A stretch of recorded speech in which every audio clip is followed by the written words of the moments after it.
2011 के पश्चिम बंगाल विधानसभा चुनाव में मां, माटी और मानुष के नारे के साथ ममता बनर्जी परिवर्तन लाई थी और यह सत्ता परिवर्तन ऐसा हुआ था कि 34 साल लगातार सरकार में रहे वामपंथियों का किला बिल्कुल ढह गया था। और अब यदि 2026 के विधानसभा चुनाव की बात करें तो खुद ममता दीदी का किला भी ढह चुका है, यानी उन्हें करारी हार पश्चिम बंगाल के चुनाव में मिली है। वहीं वामपंथियों की यदि बात करें तो उनकी जो आखिरी सरकार केरल में थी, नतीजों के बाद अब वहां भी उन्हें शिकस्त मिली है, यानी कि अब कहीं भी कम्युनिस्ट पार्टी की कोई सरकार नहीं है। वो पूरी तरह से सियासी बनवास पर जा चुके हैं। लेकिन यदि ममता बनर्जी की बात करें तो जिस तरह से एक उम्मीद के साथ बंगाल की जनता ने उन्हें चुना था, महज 15 साल के अंदर ही उनके शासन से त्रस्त होकर जनता ने बीजेपी को वहां सरकार बनाने के लिए चुना है। यानी कि अब पहली बार पश्चिम बंगाल में बीजेपी सरकार बनाने जा रही है, जिसके बाद जीत का जश्न भी है, सड़कों पर बवाल भी है और इस जीत के बाद उठते सवाल भी हैं। तो जीत के जश्न, बवाल और सवाल, इन सब पर आज का विश्लेषण कि जो जीत बीजेपी की है उस पर विपक्ष के सवाल कितने जायज हैं। नमस्कार, मैं हूं नगेंद्र भाटी। पश्चिम बंगाल की जनता ने तय कर लिया है कि अब वहां बीजेपी की सरकार होगी और प्रचंड बहुमत यह बताता भी है कि जनता किस कदर त्रस्त थी ममता दीदी के शासन से। और जो ये जीत है, इस जीत के यदि आप मायने देखेंगे और जिस तरह का बहुमत बीजेपी को वहां मिला है, उसके बाद जो जीत का जश्न है वो आप देखिए। दिल्ली से पश्चिम बंगाल तक हर जगह जो बीजेपी का कार्यकर्ता है वो जीत से झूमा हुआ है, वो जीत को एंजॉय कर रहा है। कहीं सड़कों पर भगवा रंग से होली खेली जा रही है तो कहीं भगवा रंग के झंडे फहराए जा रहे हैं। यदि हावड़ा ब्रिज की बात करें तो इतना जनसमूह वहां पहुंच गया कि पूरी तरह से हावड़ा ब्रिज भगवा रंग में रंगा हुआ दिखाई दे रहा है और लोग जीत के जश्न में झाल मूड़ी बांट रहे हैं। सड़कों पर बाकायदा इसके लिए स्टॉल लगाए गए हैं। आपको याद होगा कि चुनाव प्रचार के दौरान खुद प्रधानमंत्री नरेंद्र मोदी एक दुकान पर गए थे और वहां उन्होंने बंगाल की प्रसिद्ध झालमुड़ी खाई थी। तो अब जब बंगाल फतेह कर चुकी है बीजेपी, तो दिल्ली से बंगाल तक हर जगह लोग झालमुड़ी आपस में बांटकर जीत का जश्न मना रहे हैं। और खुद पीएम मोदी की यदि बात करें तो वो भी बीजेपी हेडक्वार्टर गए और जीत का जश्न अपने नेता और कार्यकर्ताओं के साथ मनाया। यह बीजेपी की जीत के जश्न की हम बात कर रहे हैं। उसके बाद जो सबसे ज्यादा चर्चा हो रही है वो बवाल को लेकर हो रही है। यदि बंगाल की बात करें तो जिस तरह से वहां सनातनी और हिंदू त्रस्त थे, उसका असर अब देखा जा रहा है कि जब जीत का जश्न कार्यकर्ता मना रहे हैं तो वो पूरी अपनी भड़ास निकाल रहे हैं। यह भड़ास टीएमसी के ऑफिस और तमाम जो दफ्तर हैं उनके बाहर भी देखी गई, किस तरह से तोड़फोड़ बीजेपी के कार्यकर्ताओं द्वारा की गई। यह भड़ास आसनसोल में भी देखी गई, जहां एक दुर्गा मंदिर को कई सालों से सरकार के दबाव में बंद किया हुआ था। जैसे ही बीजेपी बहुमत में आई, बीजेपी के कार्यकर्ता खुद वहां पहुंच गए और मंदिर के दरवाजे खोले। यानी जहां कई सालों से पूजा नहीं हो रही थी, अब वहां घंटे घड़ियाल बजेंगे, अब वहां शंखनाद होगा, अब वहां पहले से पूजा हो सकती है। और यदि इसी तरह के जो बवाल की लोग बात कर रहे हैं कि बीजेपी से यही उम्मीद थी कि अब जीत गए हैं, तो वो इसी तरह से वहां आक्रामक रहेंगे और इसी तरह से तोड़फोड़ करेंगे। ये जीत कई मायनों में लोगों के लिए भावुक कर देने वाला पल भी है, और ऐसी कई तस्वीरें हम आपको दिखाएंगे जहां लोग न सिर्फ जीत का जश्न मना रहे हैं बल्कि भावुक होकर रो भी रहे हैं, और वो कह रहे हैं कि किस तरह से उन्हें परेशान पिछली सरकार में किया जा रहा था। तो पश्चिम बंगाल में बीजेपी की जीत के बाद बहुत से ऐसे लोग हैं जो भावुक भी दिखाई दे रहे हैं। और आपको याद होगा 2024 में आरजीकर मेडिकल कॉलेज में एक मेडिकल छात्रा के साथ ना सिर्फ रेप जैसा गंभीर आरोप हुआ था बल्कि उसकी हत्या भी कर दी गई थी, और यह एक बड़ा मुद्दा बंगाल के अंदर था। और बीजेपी ने पीड़िता की मां को भी चुनावी मैदान में लड़ाया था, और जब वो जनता के बीच जाती थी तो किस तरह के भावुक पल वहां दिखाई देते थे, एक बार वो भी आप देखिए। और इसी तरह के भावुक करने वाले जो पोस्ट हैं वो लोग डाल भी रहे हैं अपने अपने। सबके लिए, बहुत जनों के लिए ये कोई एक नॉर्मल इलेक्शन होगा, but people who are Hindus, real Hindus, सनातनी, उन लोग के लिए इलेक्शन अलग था। स्टिल फिंगर क्रॉस, बहुत हम लोगों का इमोशंस ना बहुत हर्ट हुआ है, बहुत ज्यादा। আমাদের ব্যক্তিগত আক্রমণ, গুন্ডা দিয়ে আক্রমণ, দুষ্ট কর্মীর উপর এখন সব চালা তৃণমূলের বিরুদ্ধে মানুষ ভোট দিয়েছে। আজকের মানুষ বুঝিয়ে দিয়েছে ধর্মের পথে বিজেপি, মানুষের সাথে বিজেপি। আজ তৃণমূল কংগ্রেস যা করছে, শুধু একটাই ভারতীয় জনতা পার্টির কর্মীদের বলতে চাই, হিন্দু হিন্দু ভাই ভাই, আবার আমরা বিজেপিকেই চাই, আবার আমরা বিজেপিকেই জেতাবো। अब जो सवाल लगातार उठ रहे हैं कि बीजेपी के जो कार्यकर्ता हैं जीत के बाद सड़कों पर वो तांडव करते हुए दिखाई दे रहे हैं, वो टीएमसी के ऑफिस दफ्तरों में तोड़फोड़ कर रहे हैं।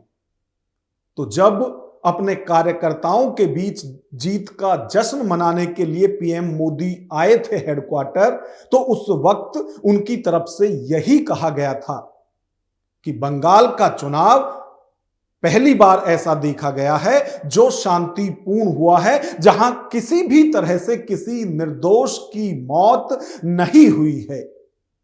और उन्होंने इस दौरान अपने कार्यकर्ताओं को भी चेताया, और इस दौरान पीएम मोदी ने कहा था कि बदला नहीं, बंगाल में बदलाव होना चाहिए, यानी अब डेवलपमेंट की राह पर बंगाल को चलना चाहिए। क्या कुछ पीएम मोदी ने कहा था, एक बार वो भी आप सुनिए। आज जब भाजपा जीती है, आज जब भाजपा जीती है, तो बदला नहीं, बदलाव की बात होनी चाहिए। भय नहीं, भविष्य की बात होनी चाहिए। मेरी सभी राजनीतिक दलों के कार्यकर्ताओं से अपील है, आइए हिंसा के इस अंतहीन चक्र को हमेशा के लिए खत्म करें।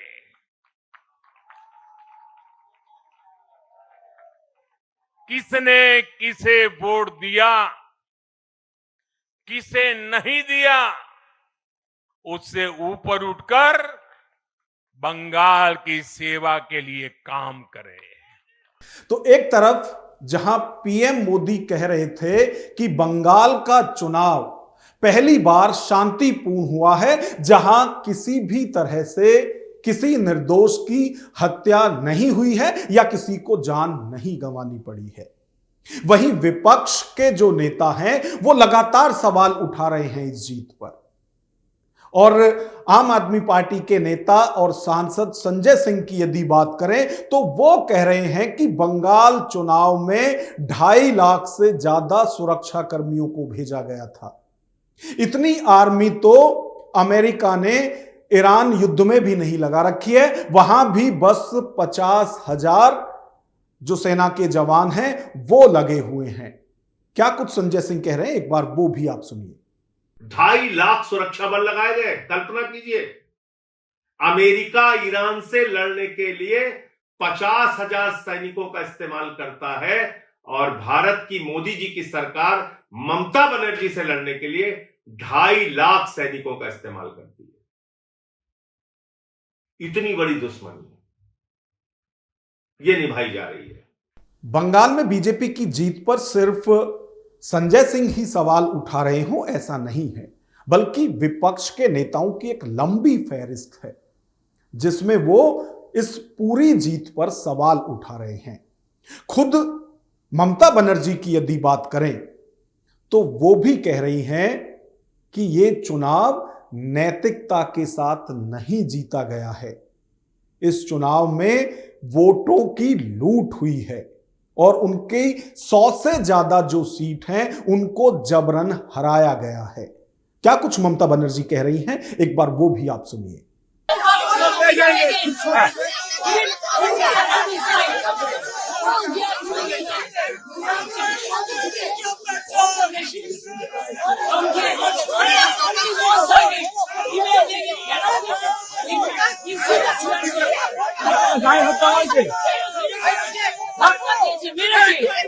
बीजेपी जहां इस जीत को मुद्दों की जीत बता रही है, जहां वो इस जीत को ममता के त्रस्त शासन से आजादी बता रही है, वहीं यदि विपक्ष के नेताओं की बात करें तो वो इसमें पूरी भूमिका चुनाव आयोग की बता रहे हैं। और कई विरोधी तो ऐसे हैं जो चुनाव आयोग को ही बीजेपी की जीत पर शुभकामना दे रहे हैं। ऐसे ही लोक गायिका नेहा राठौर हैं, वो भी इस जीत के लिए बधाई चुनाव आयोग को दे रही हैं, बीजेपी को नहीं। पश्चिम बंगाल चुनाव में भाजपा जीत गई, चुनाव आयोग को बधाई। जल्दी ही पश्चिम बंगाल भी बिहार गति को प्राप्त हो जाएगा। टीएमसी के दफ्तरों में तोड़फोड़ और आग लगाने की घटनाएं शुरू हो चुकी हैं। जाहिर है पश्चिम बंगाल भी भाजपाई लोकतंत्र की रोशनी से रोशन होना शुरू हो चुका है। अब तक बिहार के लोग कमाने के लिए पश्चिम बंगाल जाते थे, अब बिहार और पश्चिम बंगाल दोनों जगहों के लोग देश भर में घूम घूम कर कमाएंगे। खैर, चुनाव आयोग को एक बार फिर से पश्चिम बंगाल जीतने की बधाई। आरजेडी की नेता और प्रवक्ता कंचना यादव भी सवाल उठा रही हैं चुनाव आयोग पर, और वो भी ये कह रही हैं कि बंगाल की जनता ने यह तय नहीं किया है कि उन्हें वोट किसे देना है, बल्कि बीजेपी और चुनाव आयोग ने यह तय किया है कि वोट किसे देना है और किसे नहीं। पश्चिम बंगाल में चुनाव का जो परिणाम आया है वो बहुत ही निराशाजनक है। यह पश्चिम बंगाल के लिए निराशाजनक तो है ही, लेकिन यह देश के लिए भी निराशाजनक है, क्योंकि पश्चिम बंगाल की जनता ने पार्टी नहीं चुना, बल्कि भारतीय जनता पार्टी ने चुना कि कौन वोट करेगा और कौन वोट नहीं करेगा। और इस आधार पे इलेक्शन कमीशन ऑफ इंडिया ने पूरी तरह से भाजपा की मदद की। एसआईआर के माध्यम से 90 लाख लोगों का जो है वोटर लिस्ट से नाम काटा गया, जिसमें 27 लाख लोगों ने क्लेम किया कि उनका नाम वोटर लिस्ट से हटा दिया गया है, जो मुख्यतः विपक्ष के वोटर थे। और उसके बावजूद भी ना सुप्रीम कोर्ट ऑफ इंडिया ने सुना, ना ही इलेक्शन कमीशन ऑफ इंडिया ने सुना, किसी ने नहीं सुना। तो ये जो चुनाव परिणाम पश्चिम बंगाल में आया है वह चुनाव का परिणाम नहीं है, दरअसल वो लूट का परिणाम है, वह डकैती का परिणाम है। पश्चिम बंगाल में बीजेपी प्रचंड बहुमत के साथ सरकार में आई है। अब मुख्यमंत्री कौन होगा, इसको लेकर यदि बात करें तो लगातार जो जनता है वो उत्तर प्रदेश के सीएम जैसा ही कोई नया मुख्यमंत्री बंगाल में चाहती है, और लोग ये चाहते हैं कि बंगाल का जो भी सीएम बने वो योगी की तरह ही एक्शन लेने वाला हो। अब जनता की इस डिमांड के बाद जब अब बीजेपी जीती है, तो यदि बीजेपी के वरिष्ठ नेता दिलीप घोष की बात करें तो वो अपनी जीत का जो जश्न है वो एक बुलडोजर पर मनाते हुए दिखाई दे रहे हैं। तस्वीरों में आप देख सकते हैं कि दिलीप घोष बुलडोजर पर खड़े हुए पार्टी का झंडा फहरा रहे हैं, यानी वो भी मैसेज दे रहे हैं सीएम योगी की ही, क्योंकि सीएम योगी को बुलडोजर बाबा भी कहा जाता है। जिस तरह के बुलडोजर एक्शन यूपी में हुए हैं उनकी सरकार बनने के बाद। वहीं यदि शुभेंदु अधिकारी की बात करें, जिनका कि सबसे ज्यादा नाम चल रहा है और जिस तरह की मेहनत उन्होंने पूरे चुनाव में की है, उसको लेकर लगभग यह माना भी जा रहा है कि सीएम के तौर पर बीजेपी उनके नाम पर ठप्पा लगा सकती है। अब वो शुभेंदु अधिकारी भी यूपी के सीएम योगी की भाषा बोलते हुए दिखाई दे रहे हैं। क्या कुछ शुभेंदु अधिकारी कह रहे हैं, एक बार वो भी आप सुनिए। আর বলবো আমিও বলেছি রাষ্ট্রবাদী মুসলিম, আপনারাও বলেছেন সবকা সাথ সবকা বিকাশ। আর বলবো না, বলবো जो हमारी साथ हम उनका साथ, जो हमारी साथ